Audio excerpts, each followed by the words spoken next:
Rotary club of Bharuch Narmada નગરી દ્વારા છઠ્ઠો કોર્પોરેટ વોલીબોલ ટુર્નામેન્ટ સફળતાપૂર્વક યોજાયો। Rotary club of Bharuch Narmada નગરી દ્વારા 1 થી 4 જૂન 2025 દરમિયાન છઠ્ઠો corporate volleyball tournament GNFC ground Bharuch ખાતે સફળતાપૂર્વક આયોજિત કરવામાં આવ્યો। 4 દિવસીય ખેલ મહોત્સવનો મુખ્ય ઉદ્દેશ્ય ઉદ્યોગ જગતમાં સૌહાર્દ અને મિત્રતા વધારવી, રમતગમત દ્વારા તંદુરસ્ત જીવનશૈલીને પ્રોત્સાહન આપવાનું છે। કાર્યક્રમમાંથી ઉઘરાવેલી રકમ ક્લબના કાયમી સમાજ સેવા પ્રોજેક્ટ માટે વપરાશે। મફત મોતિયા ઓપરેશન, સબવાહિની સેવા, મહિલાઓના સશક્તિકરણ માટેના કાર્યક્રમો તથા જરૂરિયાતમંદોને કૃત્રિમ અંગે આપવાનો ઉમદા ઉમેશ સામેલ થયો છે।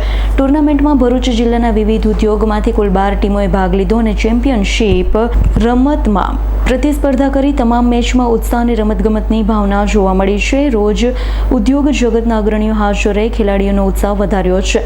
પ્રોજેક્ટને સફળ બનાવવા માટે ક્લબના પ્રમુખ મોનેશ પટેલ, એક્ઝિક્યુટિવ સેક્રેટરી ધ્રુવ રાજા, પ્રોજેક્ટ ચેરમેન રમાકાંત બહુરૂપી, તત્કાલીન ભૂતપૂર્વ પ્રમુખ ડોક્ટર યુવરાજ અને રોટરીયન ભાવિક ગણાત્રા, SB શાહ, વિજય ચૌહાણ, શાંતિલાલ પ્રજાપતિ, અમિત ટાપિયાવાલા, રોનક પટેલ, શહેજાદા પઠાણ, પરાગ શેઠ અને પૂનમ શેઠ, સતીશ મહેતા તથા પ્રશાંત શુક્લા સહિતના સદસ્યોએ સમગ્ર ટુર્નામેન્ટને સફળ બનાવવામાં અહમ ભૂમિકા ભજવી। ફાઇનલ મેચ દરમિયાન જિલ્લા ભાજપ પ્રમુખ શ્રી પ્રકાશ મોદી, દહેજ ઇન્ડસ્ટ્રીઝ એસોસિએશનના પ્રમુખ, GFL કંપનીના HR હેડ સુનિલ ભટ્ટ સાથે હિન્દાલ્કો કંપનીના રાઘવજી ઉપસ્થિત રહ્યા। ઇનામ વિતરણ કર્યું। કાર્યક્રમ રોટરી નર્મદા નગરીના સમાજ સેવા માટેના સંકલ્પને વધુ મજબૂત બનાવતો અને ઉદ્યોગ જગતમાં એકતાનું પ્રતીક બન્યો છે।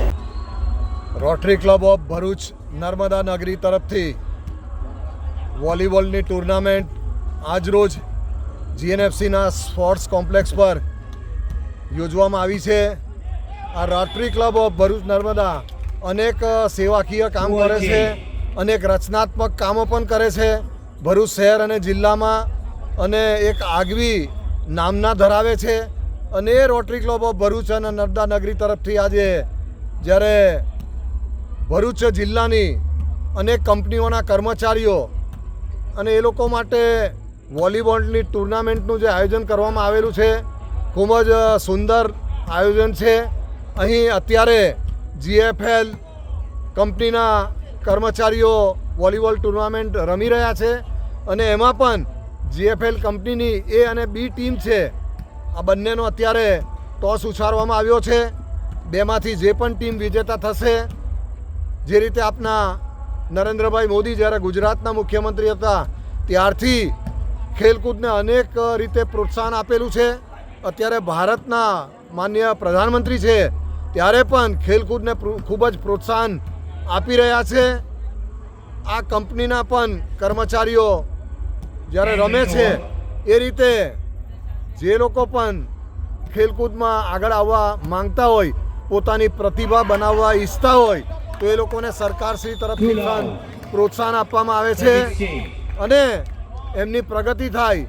આજે આ ખેલાડીઓ વિજેતા થશે તો એમની કંપનીનું નામ પણ રોશન થશે, ભરૂચ જિલ્લાનું નામ રોશન થાય, ગુજરાતનું નામ રોશન થાય અને ભારત દેશનું પણ નામ આ ખેલાડીઓ રોશન કરે, ઉત્તરોત્તર પ્રગતિ કરે, એ જ અપેક્ષા, અભિલાષા।